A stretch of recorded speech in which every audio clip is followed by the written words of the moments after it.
جس میں عاطف خان صاحب، شہریار افریدی صاحب، شاندانہ گلزار صاحبہ، حسن جمال خان صاحب، اون عباس سینیٹر صاحب اور شاہرام خان ترکی صاحب، یہ اور شہریار صاحب تو ہو گئی، اور مجھ سمیت ہماری اکٹھی میٹنگ ہوئی خان صاحب سے اور ملک کے حالات ڈسکس ہوئے، 3-4 فیصلے ہوئے۔ آپ کی وساطت سے خان کا پیغام پاکستانیوں تک پہنچانا چاہتے ہیں۔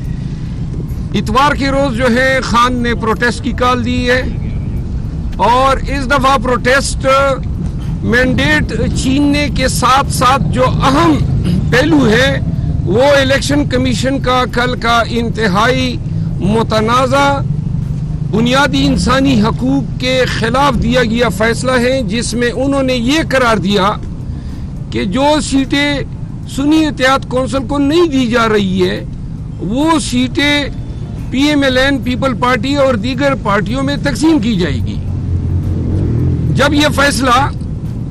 الیکشن کمیشن آف پاکستان کر رہی تھی تو شاید ان کی عقل گاس چرنے گئی تھی، کیونکہ جو یہ پارلیمنٹیرینز بننے ہیں یہ ووٹ تو پاکستان تحریک انصاف کو ملا تھا، لوگوں نے پی ٹی آئی کو ووٹ دیا تھا کہ یہ اس پہ ریزرو سیٹ بنائے اور ریزرو سیٹ پہ ان کی نمائندگی ہو پارلیمان میں۔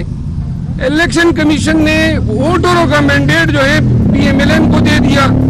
پیپل پارٹی کو دے دیا۔ یہ آئین، قانون، اخلاقیات کے ساتھ ایک انتہائی گھناؤنا اور سنگین مذاق ہے، تو لہٰذا الیکشن کمیشن کے خلاف احتجاج، اس فیصلے کے خلاف اور مینڈیٹ کی چوری کے خلاف احتجاج جو ہے اتوار کے روز ہوگا۔ خان صاحب نے جو ہے پاکستانی قوم سے اپیل کی ہے کہ جب تک پاکستان کے وہ تمام مقتدر حلقے جنہوں نے پی ایم ایل این کو، پیپل پارٹی کو، ایم کیو ایم جیسے پارٹیوں کو پاکستان تحریک انصاف کا شیرازہ بکھیرنے سے مستفید کرایا ہے، وہ یہ سوچ لیں کہ پاکستان کے پاس نہ کوئی شارٹ ٹرم پلان ہے، نہ آپ کے پاس لون آ رہا ہے۔ واحد جو سالویشن ہے پاکستان کی وہ ریمیٹنسز کی مد میں ہے، اور ریمیٹنسز پاکستانی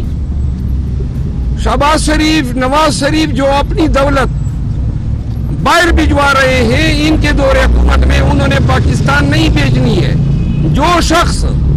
ریمیٹنسز پاکستان میں لا سکتا ہے اور اس کڑی معاشی بدحالی میں پاکستان کو سہارا دے سکتا ہے، اس شخص کو انہوں نے بند کیا ہوا ہے۔ تو لہٰذا پاکستانی قوم اس سے آگاہ رہے کہ آئی ایم ایف کو لکھے گئے خط پہ جو بیانیہ پی ایم ایل این اور ان کے الائز جو ہیں ڈیولپ کر رہے ہیں کہ ڈیفالٹ کی شکل میں ذمہ داری پی ٹی آئی پی ہوگی، پاکستان تحریک انصاف اب بھی یہ اہلیت رکھتی ہے کہ اگر ان کو مینڈیٹ واپس دیا جاتا ہے اور اقتدار بمطابق قانون پی ٹی آئی کو دیا جاتا ہے تو پاکستان تحریک انصاف صرف ریمیٹنسز کی مد میں اور 1 کروڑ بیرون ملک پاکستانیوں کے ذریعے پاکستان کو فوری طور پر درپیش معاشی مسائل سے نجات دلا سکتی ہے۔ یہ بات رقم کی جائے، ریکارڈ کی جائے کہ ہم آگاہ کر رہے ہیں کہ ہم نے آئی ایم ایف سے صرف اتنا مطالبہ کیا ہے کہ جو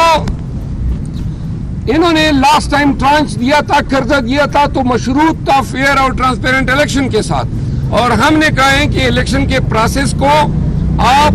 دوبارہ جب یہ اس کا آڈٹ کرا دیں اور ساتھ میں اگر یہ واضح ہوتا ہے کہ حکومت لیجیٹیمیٹ ہے تو قرضہ دے دیں۔ ایک بات یہ ہوئی۔ دوسری بات جس پہ خان صاحب نے اپنے کنسرن کا اظہار کیا، ان کی اہل خانہ، ان کی وائف بشرا بی بی کو جو ہے قید تنہائی میں رکھا جا رہا ہے، ان کے ساتھ حکام کا رویہ جو ہے غیر انسانی ہے، بنیادی انسانی حقوق کی منافی ہے۔ لیکن خان صاحب نے اس عزم کا اعادہ کیا کہ 7.5 مہینے مجھے ہو گئے ہیں اور میں مزید 7 سال بھی گزار سکتا ہوں، لیکن نہ میں مصلحت کے ساتھ کوئی ڈیل کروں گا اور نہ میں کوئی ادھوری مینڈیٹ کے ساتھ کسی شراکت حکومت کا حصہ بنوں گا۔